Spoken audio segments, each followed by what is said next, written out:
This is the CBS Evening News with Dan Rather and Connie Chung. Good evening. We can't say we weren't warned. The Federal Reserve did raise interest rates today for the 7th time in a year, all in the name of fighting inflation. This time, the increase is half a point. Correspondent Rita Braver reports on the impact of higher rates from your house to the White House.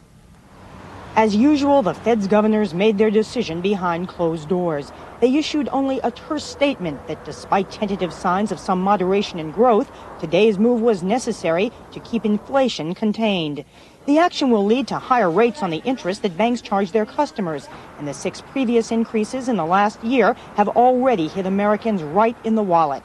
Many homeowners with $100,000 adjustable rate mortgages have seen their monthly payments go up around $130 per month. Annual interest payments on a $10,000 home equity line of credit up $221, and monthly payments on a $15,000 car loan up $12.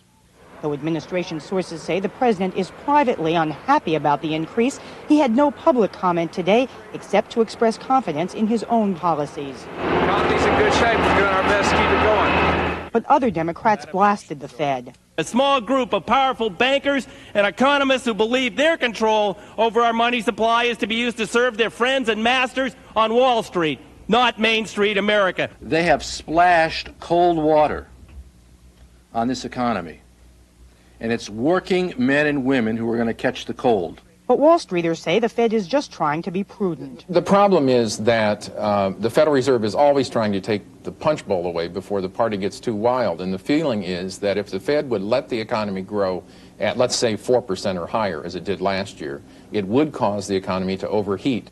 But the administration fears that if the Fed is wrong about the economy, a recession could set in just before the next presidential election. Rita Braver, CBS News at the White House. Higher interest rates will put new cars out of the reach of many Americans. Bad news for Detroit, coming off a year of record high profits. Figures out today show the big 3 car makers earned nearly $14 billion last year. Ford profits nearly doubled to more than $5 billion, GM nearly $5 billion, and Chrysler $3.7 billion. Well, you may hear this adjective more than once over the next few months, but this was a dramatic day in the O.J. Simpson murder trial. On the stand, a man who has known O.J. Simpson personally for years and was clearly distressed about delivering some potentially devastating testimony. CBS News correspondent Bill Whitaker is covering the O.J. Simpson trial.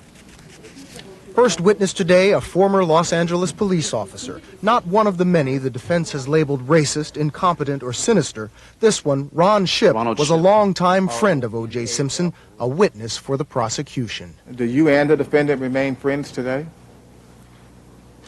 Well, I still love the guy, but I don't know. I mean, this is a weird situation I'm sitting here in. Shipp says while he was on the police force, he was a frequent guest at Simpson's house.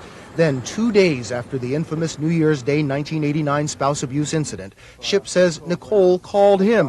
When he arrived, he saw she had bruises covered by makeup. She showed him photos of her injuries. What did you see? They were like bruises, you know, darkish, kind of bluish color. Shipp says at the time he trained officers to detect domestic abuse, so Nicole asked him to speak to O.J. From what he told me, they were making love. And I guess Nicole had wanted to stop for whatever reasons. They began to argue. You know, he said he loved Nicole and he would never do anything to hurt her. And it was just an isolated incident. Then, the testimony Simpson's team fought hard to keep the jury from hearing. Shipp says he went to O.J.'s house the day after the murders, and they spoke privately in Simpson's bedroom. He kind of jokingly just said, you know, to be honest, Shipp, that's what he called me, Shipp.